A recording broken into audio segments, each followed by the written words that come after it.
Greetings. Welcome to Political Science 101 for the spring semester 2025 here at the College of Southern Nevada. I'll be your instructor for this online version of this course, Dr. Francis Joseph Carlton III. So again, welcome. I look forward to working with you guys. All right, so what I want to do here is I want to do sort of a combo video that summarizes both the syllabus and sort of best practices for how to approach this course as an online course. So apropos of that, let me just start at the most obvious place, which would be walking through the syllabus, which is posted for you on Canvas. Also, I'm trying to organize the material on Canvas in a very straightforward fashion. You're always going to want to go to the home page, which I think is the default for the once you log on to the course on Canvas home page, because I'm centralizing everything on the home page. All right, and I'm going to come back to that in a little bit. But please, I'm begging you here, when you're looking for things in the course, always go to the home page. Don't be going to the assignments page or the discussion threads page or the quizzes page. Don't do that. I mean, you can do that. Who am I to say? But it's not optimal. Okay? Your best bet is always going to be go to the home page, because that's where I centralize everything. The assignments, the quizzes, the discussion threads, the announcements, everything. It's on the home page.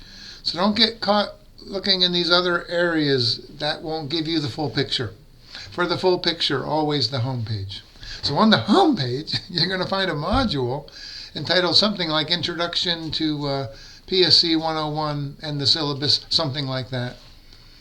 In that module, you are going to find a version of the syllabus and this video. All right? So this has become a model going forward. All the things you need in here, they're going to be on the home page. All right. Political Science 101, an online course. An Introduction to American and Nevada Politics. I don't know what it's called exactly. It doesn't really matter, because that's what it is. It's an introduction to American politics and Nevada politics. That's why it's 4 credits, right? 3 credits for the standard American government stuff, and then an additional credit for stuff on the state of Nevada's politics. Because as a state college, right, the legislature reasonably expects us to teach about Nevada history and politics. Of course they do. Rightly so. And I'm more than happy to do that. All right, so I gave you my contact information there, most especially the email address. Feel free to avail yourself of that point of contact. I'm also setting aside time for office hours, Tuesday, Wednesday, and Thursday, 9 to 10 in the morning and 1 to 2 in the afternoon via Big Blue Button. So just give me the heads up ahead of time, and I can totally arrange that. I'll create a meeting on Big Blue Button and send it out to you. All right. You can even come by my office. Radical concept. I'm at the Charleston campus. I'm in the C building, C for Carlton, and I'm in room 269. It's a suite of offices, and I'm letter F for Francis. F.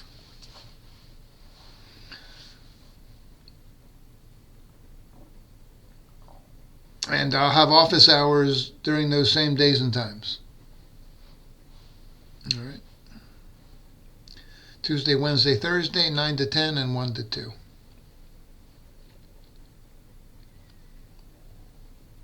There's a lot of boilerplate in the syllabus, as I'm sure you know from other syllabi you've had for other courses.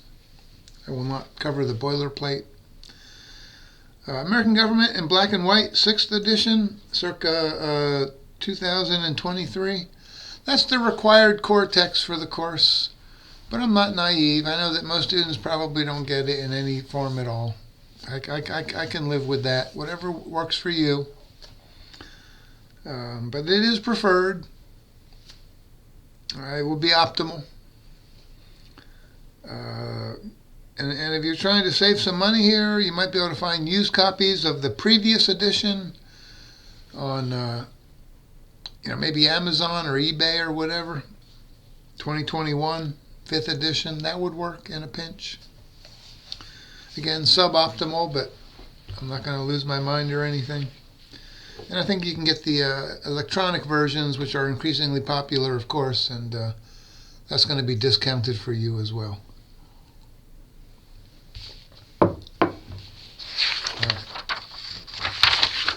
I'll also be assigning selected chapters from a book called The Sagebrush State, 6th edition by Michael Bowers at UNLV. It's kind of the classic text on Nevada politics, but don't worry about that one. I've downloaded PDF versions of the relevant chapters, and I put those in the relevant modules. I think the first time we'll be reading stuff from Michael Bowers is when we cover the module on the founding of the great state of Nevada. And I think I assigned the first 2 chapters of the book for that module. But that's as a PDF file on Canvas, nothing you need to purchase at all.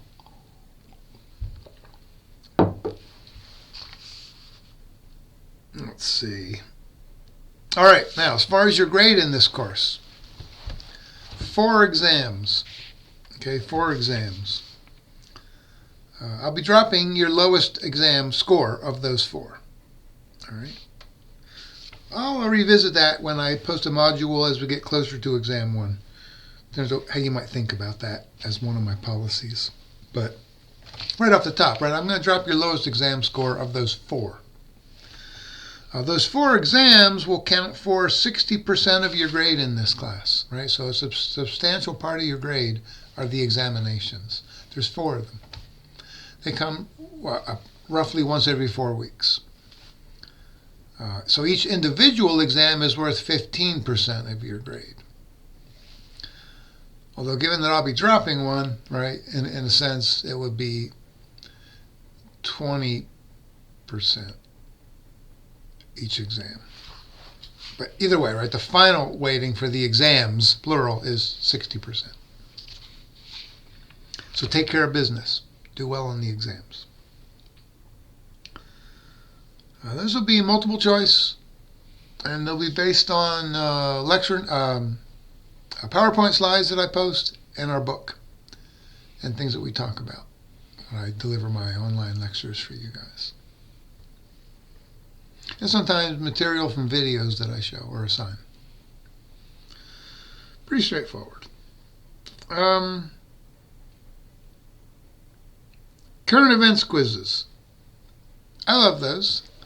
There'll be 5 of those. I'll be dropping your lowest one.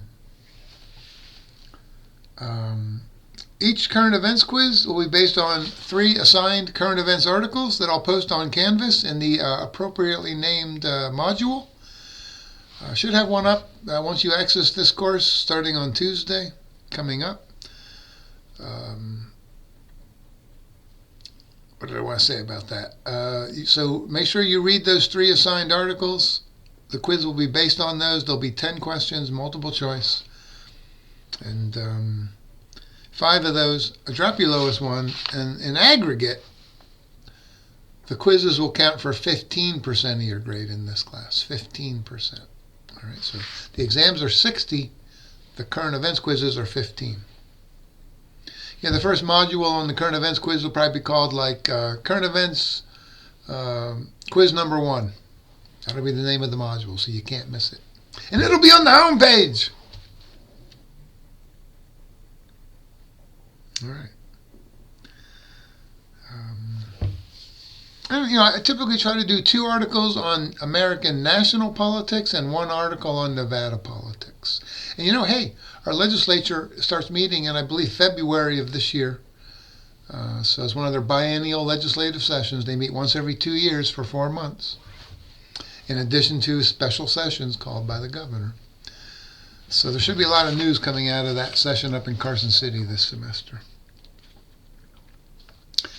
And then I'll also be, that gets us up to 75% of your grade, right? 60 for the exams, 15 for the quizzes, 10% for the discussion threads.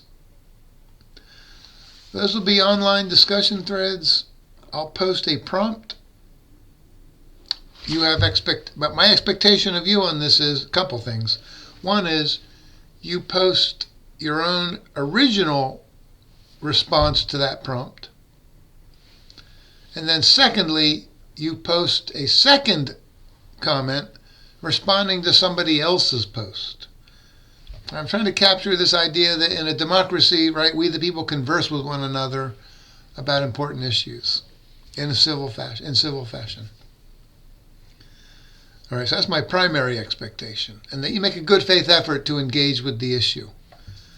All right, that's really all I'm looking for. I grade these quite leniently, but I do want to see good faith engagement.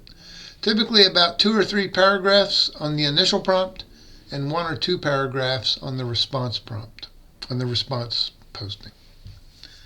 Again, your own original post and then responding to somebody else's post as your second post. 8 to 10 of those throughout the semester. I drop your lowest 3. All right, so you can basically skip 3 or do all 10 or 8 or whatever, and I'll drop your 3 lowest scores. If it's a 0, I'll drop those. If it's some other number, I'll drop those. All right, the software does it on me, obviously. Secondly, what I expect is no use of AI for your discussion threads. Right? Because when you're actually physically talking with someone, right, in public, let's say, about politics, right, you don't run what you're going to say through an editor, right? You just say it. So I want to hear your voice, not AI's voice. I know what AI's voice sounds like. I'm sick of it. It's not that interesting. It's very generic. It's relatively boring, not that engaging, not at all quirky. Not interesting to me. And it really does, it violates the whole terms of the assignment, right? Which is you're a citizen in a democracy talking with someone in real time. Just let it fly. It may be appropriate, but let it fly. Don't worry about some grammatical mistakes. In fact, sometimes, man, if I don't see any grammatical mistakes, I get suspicious right there. So I really don't want to see any form of AI for this part of the course, okay? I realize you'll use it in other parts of the course. I can live with that, but don't use it here. This is where I'm not really permitting it, all right? I don't want you to edit your grammar. I want to hear your authentic voice, because, again, you don't edit it when you're speaking with someone face-to-face in real time. Don't do that here, all right? Have the courage to post your own work. I'm begging you on this one. Because my standards are so lenient to begin with, there's no advantage to using AI. Because if I detect it and have good evidence that it's AI, that's going to be a 0. And if you get too many of those, that starts to affect your grade. So in this area, I'm going to make it a black and white rule. No AI at all. None. Don't have it edit your work. Don't have it do your work. Just none. I want to hear your authentic voices. And I don't expect them to be perfect. All right? And I'm trying to give you all hundreds on this, man. I'm trying to give you hundreds. Don't make me give a lower grade. Just make a good faith effort using your own voice. I feel like I'm expecting something radical there. These days, oh my God. And then finally, and that's 10% of your grade. All right, so 60 for the exams, 15 for the current events quizzes, 10% for the discussion threads. That gets us up to 85%. The final 15%, short writing assignments, 3 of them. I'll drop your lowest one. All right, 3 of them. 2 to 3 pages each. Really short. I'm not being super demanding here. I'll post a prompt, and based on that prompt, and maybe some ancillary material as I post to help you with that, use those ancillary materials, or I will dock you points. 3 brief short writing assignments of 2 to 3 pages. There you can use AI. You certainly shouldn't feel like you have to, or that you should, because I'm not expecting that much, and I try to grade them leniently. But if you must, go ahead. Just limit your use of AI.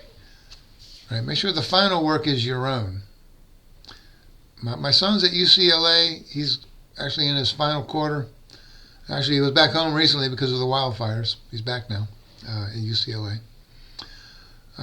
He uses it to get ideas for how to structure his papers and just ideas for what to include in his papers.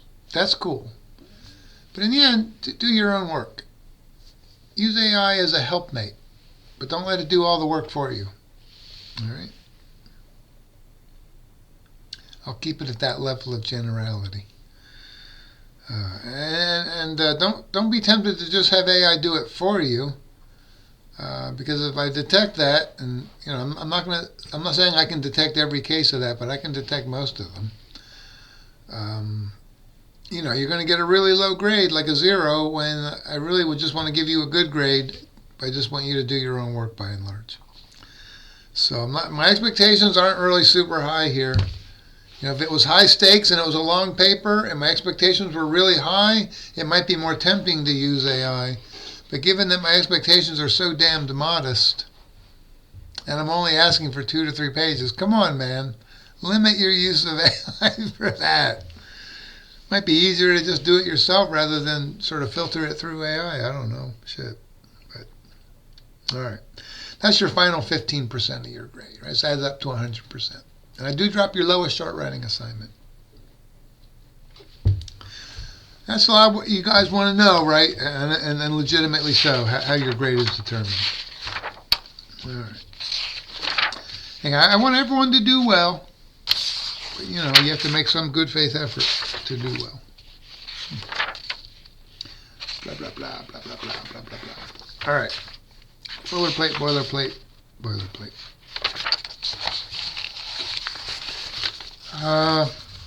Course outline. Let me give you a preview here.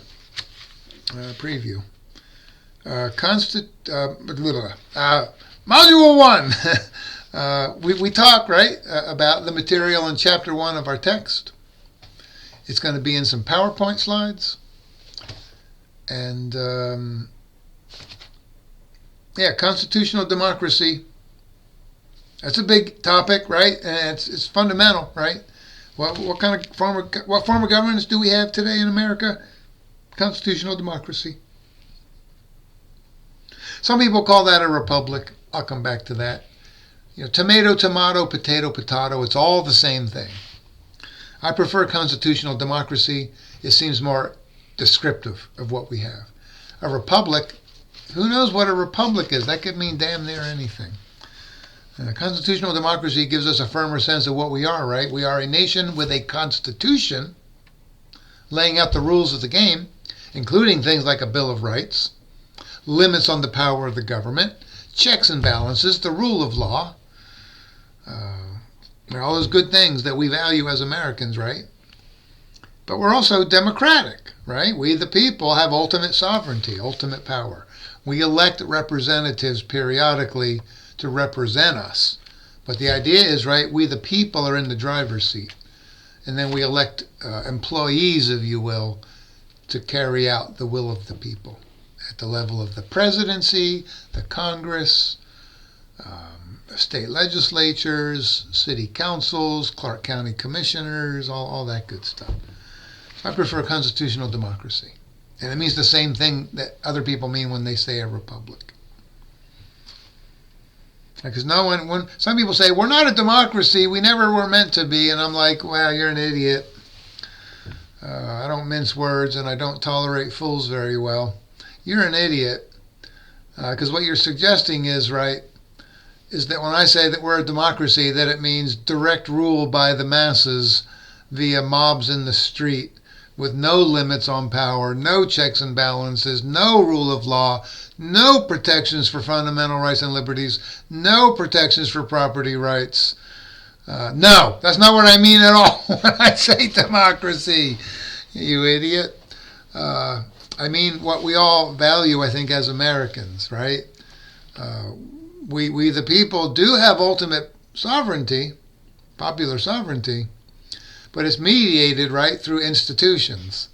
and most often, right, elected institutions like Congress, the presidency, state legislatures, and so forth. And it does mean and entails the rule of law, limits on the power of the government, a Bill of Rights that protects we the people from a potentially coercive and arbitrary government, checks and balances, separated powers, federalism, national, state, and local levels of power, and all things that no one's really going to disagree with. So let's get over that right away, shall we? Okay. As a political scientist, I'm telling you that a preferred term here is constitutional democracy because it's reasonably specific. A republic, you say, well, we're a republic. Well, what does that mean even? It gives you no hints in the letters that string together there, right? Don't get me started. And we'll also talk about political culture. Right? What do we believe as Americans? What holds us together? What things do we have in common? Because we have things in common and things that do hold us together. Lately, right, we've been quite polarized. And there are questions about our ability to stick together. But for now, at least, I'm going to be optimistic and say we do have a shared political culture. And we'll talk about that. And our demographics. That, to me, is really important. It's kind of a sociological angle on politics. I think it's invaluable. How long have I been running this video? Not too long. Our racial demographics, our gender demographics, our religious demographics, our age demographics, our geographic demographics. These are all important to our politics, and they're always changing and shifting. We'll talk about that. We'll also talk about the founding of the American Republic. Right? We'll talk about the American Revolution and the creation of the Constitution. Of course we will. We'll talk about the founding of the great state of Nevada. Of course we will. It's a fascinating story. We'll talk about the nature of American federalism, right? How we divide power between national, state, and local levels. It's complicated. Overlapping jurisdictions. And by the way, that's part of our system of checks and balances, right? We put some power at the national level, but we also put a lot at the state level. And then states, right, devolve that down to local governments like City of Las Vegas, City of North Las Vegas, City of Henderson, Clark County. It's complicated and tricky, and it can be dysfunctional, but mostly it serves us pretty well. We'll talk about Nevada's state and local politics, including how the state of Nevada collects tax revenue and how it spends that revenue, how local governments collect revenue and how they spend that revenue. We'll talk about civil liberties, the Bill of Rights, freedom of speech, freedom to keep and bear arms, freedom from cruel and unusual punishments, the right to private property, the right to freedom from unreasonable searches and seizures, all that good stuff. We'll talk about civil rights, central to our politics. It's kind of the organizing principle of our textbook, American Politics in Black and White. So important to telling the story of America. And it's an ongoing story, the story that never ends. As long as America exists, our pursuit of civil rights will always be happening. The politics of Congress, that institution that we love to hate. The politics of the Nevada legislature. They'll be meeting up in Carson City this semester. We'll talk about the politics of the American presidency. We'll talk about the politics of the Nevada executive branch. We'll talk about the politics of the federal executive branch, the bureaucracy, the so-called deep state. The politics of the federal courts, obviously the Supreme Court, but also the lower federal courts. We'll talk about the politics of Nevada's courts. We'll talk about the politics of public opinion, which matters, right, in a democracy, as it should. We'll talk about the politics of the media. That's a sticky wicket, but important. We'll talk about the politics of interest groups. That's a little discouraging sometimes when you look at it closely. The politics of political parties. That's an institution that we really love to hate, but it's vital to our democracy. and the politics of voting in elections. All right, and that'll get us through the semester. That's the syllabus, and in talking about that, I've covered a little bit about how to sort of approach this course. Let me lay out a few more markers, and then I'll shut up. Again, in navigating this course through Canvas, focus on the home page always. I would check it out 2 to 3 times a week. I post things on a rolling basis, not all at once. Okay, so you're going to start out seeing only a few modules. As we move through the material, you'll see more modules. And I'll try to put at the top of the queue things that are the most timely in terms of what's happening. So once we get done with Exam 1, I'll take those first few modules that it was based on and move them to the bottom. And then I'll start posting the new modules up top.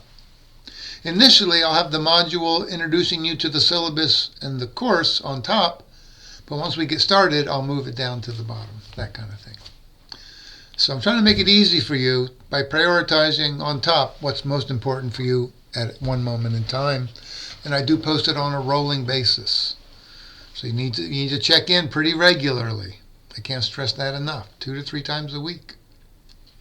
I know for some that seems onerous. I don't know what to say. It's the best practice.